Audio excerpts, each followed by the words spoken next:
Hey everyone, Realm here today for Is This Game Any Good? We'll be playing Civilization 6. I really enjoy this game. I really do. There is a few things though I'm just like, it's kind of worse than 5 in a few ways. For example, I love playing on the Earth map on 5 and 4 and 3. Most Civilization games to date has had Earth. There is no way to get Earth here, as far as I have found yet. They might change it. Also, you can see there's almost no advanced options. Civilization 5, I think it even started with like this long list of options you can turn off and on. Everything from quick turns, barbarians, travel villages, raging barbarians, all that kind of stuff. Now it's just barbarians, tribals. Up here you have pretty much the same amount of options here, the same amount of options here, but again, you can only choose between these. 5, at this point at the very least, has a lot more options, and I'm pretty certain it started with Earth. Earth, I would love to play on Earth. I love the Earth map, okay? But let's see. Let's put the game speed on quick, because I want this to go a little bit quick, so you can actually, show you guys some of the new things and such. I'll go with Teddy Roosevelt. Damn it! I actually rather like playing as Teddy, because you can see there, earn all government legacy bonuses half the time. I would say he's a pretty strong one. I will remove a few of them so you don't meet him too early. That should be about enough. From the first stirrings of life, I really like a lot of the stuff that's new in 6. I definitely like the district system they have added. The district system is, I would say, pretty wonderful, because it actually makes it feel like your city is expanding. Although you have to defend them. They can be pillaged. So they do give a lot more targets. And improvements are a little bit worse. Okay, let's just wait for this to get done. Okay, now in the beginning is pretty much the same as previous ones. Just start your city. First thing I'll build actually is a scout, so I can just scout the area.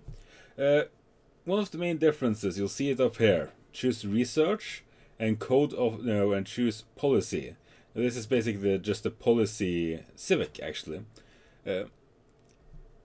I kinda like the one from 5, honestly. A little bit more than this, because this just makes it another research tree, and it makes culture just another research, basically. So I kinda like that you actually got like these, this talent tree of things, but oh well. Oh well. So let's just get it going here. I will just go through the normal things. First of all, builders, they pretty much do the same. Yay, I found myself of these. But here is one of the biggest new differences. You just saw an eureka moment. Discovering a natural wonder inspired your people with the majesty of the universe. You can basically just look on here. Finding a natural wonder gives astrology a boost. Found a city on the coast gives this a boost. You can just see it over the entire way here. The same thing on the civic side. Basically, you can do different things to give a boost to your buildings or to your research and such. This is actually very interesting, because you got other things like, where is walls? Wasn't masonry? No. One of these are, actually no, I think it's in civic. Let's see, where was it? There is one here that gives you for being targeted there. Be the target of a declaration of war. Defensive tactics. Basically, you'll get boosts depending on where you live, more or less. Because, and honestly, I like that system a lot. It makes it so that you kind of have a logical flow when it comes to what research you get. Instead of it just being research, there's a flow, because you actually get what's natural to that area, you could say. I guess you could say, if you're by the coast and do a lot of sea stuff, you get boost in sea stuff. If you're you do a lot of fighting and warring, you'll get a boost in that. If you don't, you won't. And now you can see the policy, the new policy and such, that pretty much has taken place of the old culture tech tree and such. You can just basically do cards here. Combat strength versus barbarians, that's usually a fine one. And the God King. I usually go for these two, just so I can get myself an pantheon. A pantheon of my choice instead of just whatever is left. Let's just go next. And also, one of the things that's really nice about this game, because now this is done, I can now go in here and make the Stonehenge, for example. But as you can see on the side here, let's see, it must be adjacent to stone and on a flat land. I don't have any stone here, so I can't be building it. But I can make a holy site, which you can look in on here, on what bonuses it gives. If it's next to natural wonder, it's +2, next to mountain it's +1, and then you can build it. And this is basically... Ooh, that would be a very nice spot. Let's build it there. And there, now I have myself or soon, my first district. This will basically give me boosts. It will boost my faith income, and it will allow me to build buildings there. Because you can't build buildings on nothing, basically. You will have to actually build your faith buildings here, like shrine, temple, and whatever else you choose. And the same thing goes with a couple of other wonders and such. Some wonders require you to be built right next to a holy site or industrial zone or, anything like that. Meaning that you actually need to build this. Which, I got myself a little eureka from that one. That's nice. Although, that's a rather easy eureka, isn't it? Let's see. Kill 3 barbarians. Yeah, I would probably have gotten that anyways. I would rather have gotten something with the ocean, because it doesn't seem like the ocean is anywhere close to me right now. Oh well. Also, it's rather interesting. It's very nice that they actually have it back, where he actually, narrates everything. Also, when you build stuff, wonders and such, it will be narrated as well. I got some faith. That's really good, I think. I won't be able to do it in the next turn anyways. Ugh. Ooh, promotion. That means my scout is now... can get a promotion.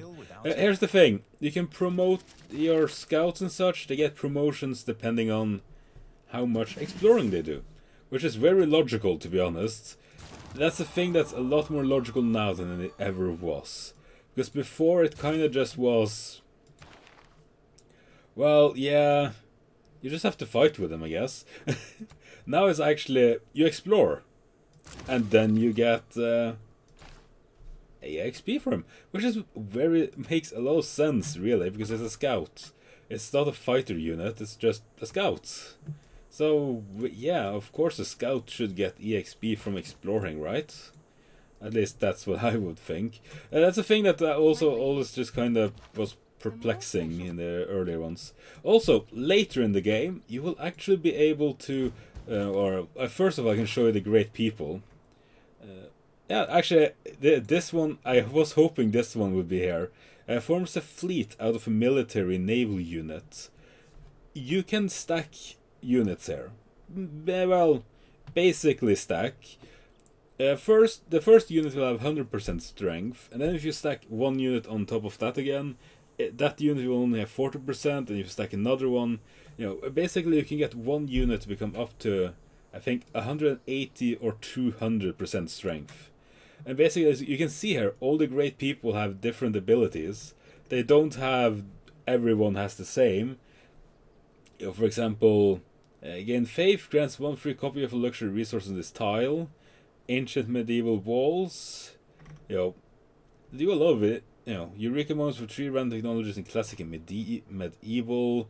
Gives you the art of war. You know, there's a lot of cool ones there. Because they are great people actually do different things. Which is actually one of the things that I really like about this new expansion. Not expansion. Civilization 6. I really like that part because it makes sense that not all the great people are going to be the same. You know, they should give different things. I would say. And yeah, I think I was about to say it, but I didn't. Workers only have a limited amount of use now. A worker can only, work 3 times, and then it's expended, and he dies. So you have to, builders aren't that useful now. You still need them to get luxury resources and such, of course, and working some of the places. But do not focus on it. If you focus on builders, you're going to be very disappointed once you get, I don't know, let's say a little bit more expansion in your town. You'll be very disappointed. Also, you just found Brussels. There's a little bit different how these work now. You see, I was the first person to meet him, so I got an envoy. And trigger inspiration for military tactics. Let's see, what do we need for military tactics? Build an encampment. Okay, if you do this, we get another envoy there. Let's see, city-states. You can see here how many envoys we have and how many we need to become a suzerain. And it tells you how much you get. Your cities get 50% production towards wonders.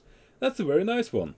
And you can see here the capital gets production per industrial zone producing wonders, buildings and districts. Production industrial zone wonder buildings and districts.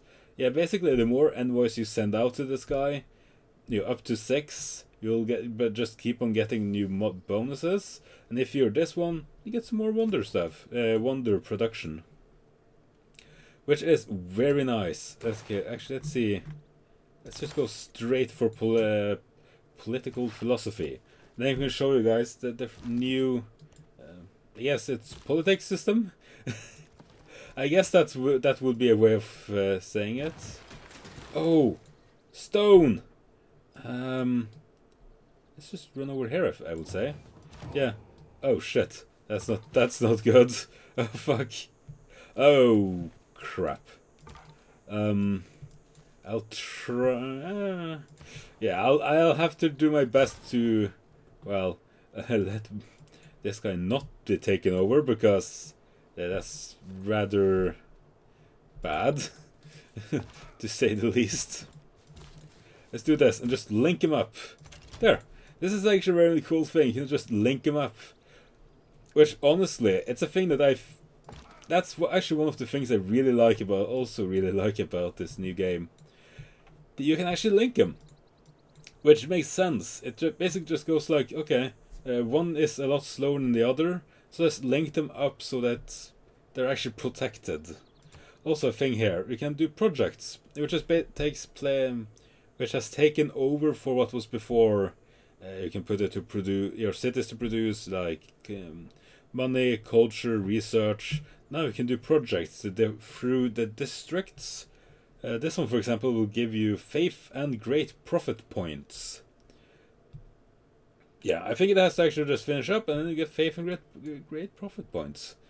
But yeah, a lot of things are very much so the same as the previous Civilization games, but a lot of things are basically new as well. They have really done a lot of work, and more than enough work to actually, it has a lot of content basically. And I really enjoy my time playing it.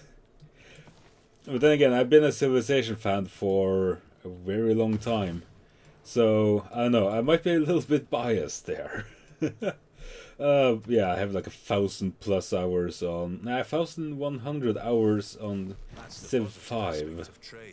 So you could say that I do know a little bit of Civ 5. Let's just make a settlement here. And also, in another difference to Civilization 5, you cannot just fight with your town immediately. You can do it late in the later tech, but early tech you cannot fight with your city immediately. You'll need to build a wall first. And I'll get the ancient walls right now. So it actually says that walls allows range strikes from the city center and encampment district, and must be defeated before the city can be assaulted. So you basically have an outer defense, and then you got the city defense. So yeah, there's a lot of things that I really like about Civilization 6 compared to 5. Let's just make an encampment down there so you actually can build that. And this save is probably going to be really fucked anyways, but it's mostly just to show everyone how everything works, you could say. But yeah, and just like Civilization 5, if someone attacks one of your workers, for example, they'll just be taking them over. If a barbarian attacks your settlers, they'll just be taken over and you can take them back again.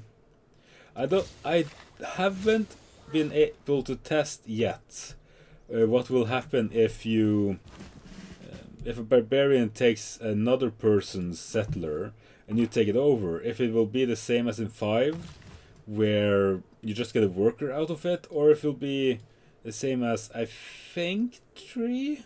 It's been a while since I played Civilization 3, but I think in some of the previous Civilization games you could actually take over the settler and use it for your own plans. Don't know if it still does, if it does that in this one though. But, oh well. Again, I've already been playing this game for like 50 hours since it came out. Even though I've also been playing a whole bunch of World of Warcraft and playing a whole bunch of Fallout 4 again. I've still been playing this game for 50 plus hours. And, just like in normal Civilization games, here's also the thing, I kinda, I guess you could say, presume that everyone already have base knowledge about Civilization. And in other words, you build things, you fight with things, you take over things, and then you can get the different type of victories. You can actually see here precisely how close people are to doing the different victories. And scientific and domination victories, they lie. Let's just say it right outright, they kind of lie, because scientific and domination goes on everyone else dies.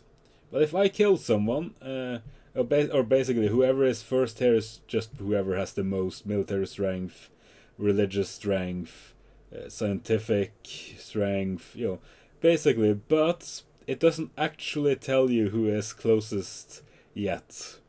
For that you'll have to actually go over here. Build spaceport, launch satellites, and go to Mars.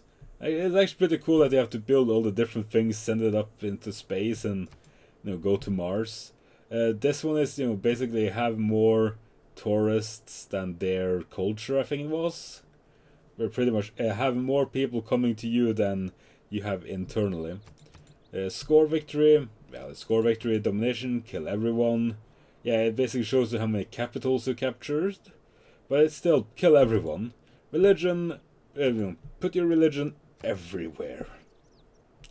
Even where it's not wanted, just put it everywhere. But yeah, as I said, this game, it's pretty good. I really enjoy it.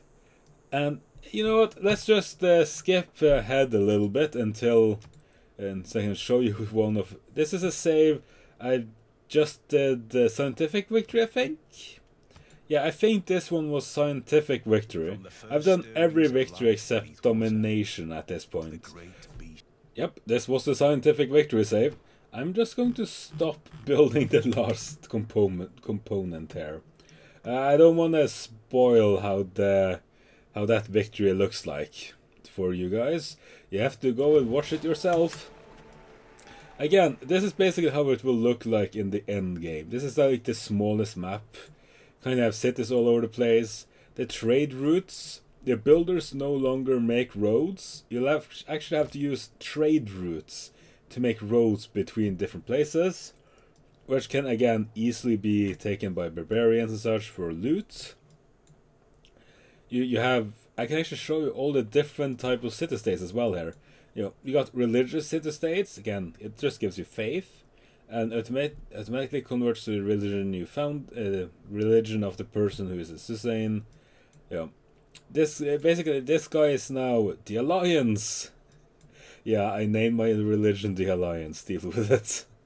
This one, you have culture ones, you got military ones. Actually, no, production? Let's see. No, it is military. It's just that, it gives you production. And, you get all different type of resources, boats, generals, and I can actually show you one of the armies right here. Yeah, this guy is an army, in other words, a 3-stack.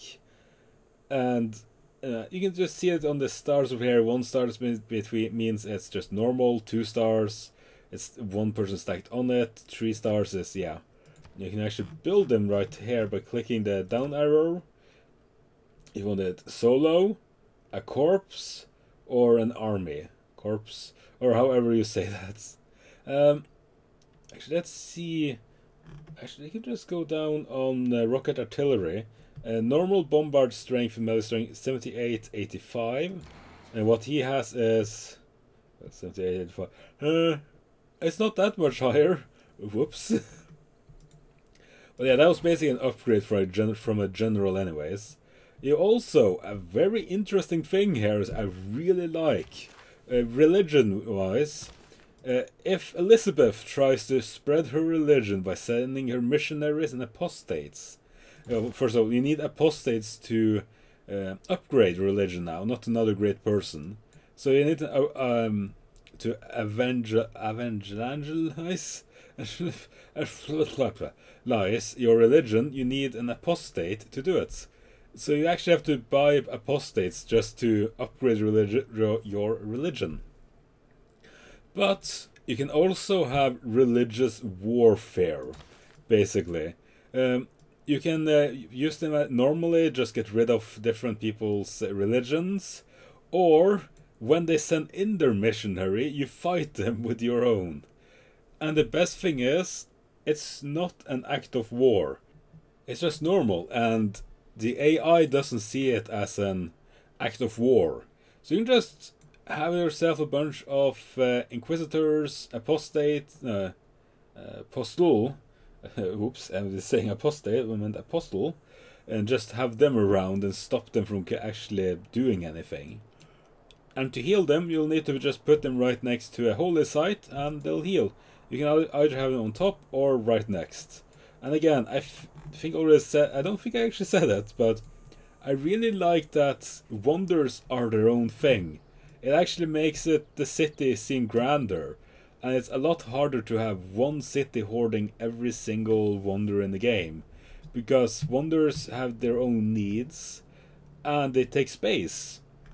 So you actually have to basically space out where all your wonders are, basically. A little bit at the very least. And later on you can make housing. Remember, this is a housing district. Yeah, that's a housing district. I think this was the theater district. This is Muse. Or no, that is the entertainment complex. You have a lot of different fucking districts and buildings, and so yeah, you can just actually check it right here. These are all the different districts when you got to the end game. Yeah, there's a few. There's just a few districts you have to build all over the place. Harbors need to be within 3 of ocean. You don't actually need to put it on the coast, though. That's actually a thing that's an interesting fact, though. You don't actually have to put your city right next to the coast to build an harbor. You can just put it 3 away and just build a harbor on the furthest away. At least that's what it seems like. Yeah, I just have these boats out here to make sure I can actually see everything-ish here. And yeah, and there's no longer a separate builder for ocean stuff. You just have to use your normal builders for ocean. And yeah, I really like this game. There's a lot of things I probably missed. Because the game is pretty large, all in all. But still, one of the biggest piece of criticism I have of the game, the amount of game modes you can choose from is very limited. I really wish you could choose, was it Hinterlands it's called or something like that? One of the maps I always play on 5. It's the one where you can choose like ridge lines and such. It's a completely flat map, almost no oceans water whatsoever. I think it was Hinterlands, and you can like put the mountains to be on ridge lines. Meaning you could have like entire quarter, half the map or quarter of the map locked behind one tiny entrance, maybe if you're lucky. And I don't see you being able to. Well, I don't see you being able to actually make your own maps on this so far. Because how are you going to play your map? Play now is just a small continent, create game. Okay, where am I to select custom maps? Unless if there comes like a new option here for custom maps. Where am I to select custom maps? Also, there's like 3 mods already installed, just multiplayer scenarios, but still, if one thing I really want them to fix, please give us some more options here. More options just in down here for one, a lot more types of maps. Because it gets boring playing on them if you only have the... it's 6. This one was just completely random though, so I don't know. I don't know. Please, please, Sid Meier's, give us some more options. Please, sir, may I have some more? But really though, other than that, it's a really good game. And if they actually do fix that, I would say it's probably better than 5. But as it is right now, you don't have that many options when it comes to what maps to play. You only have 6 different maps. And when 5 has, 20 to 30? Well, yeah, I'm probably going to be playing 5 a little bit more until they give you more options there. But other than that, I love the game. It's pretty good. But yeah, there will always be things to say like, well, this could be kind of like 5, right? Or 3 or 2. But other than that, I love it.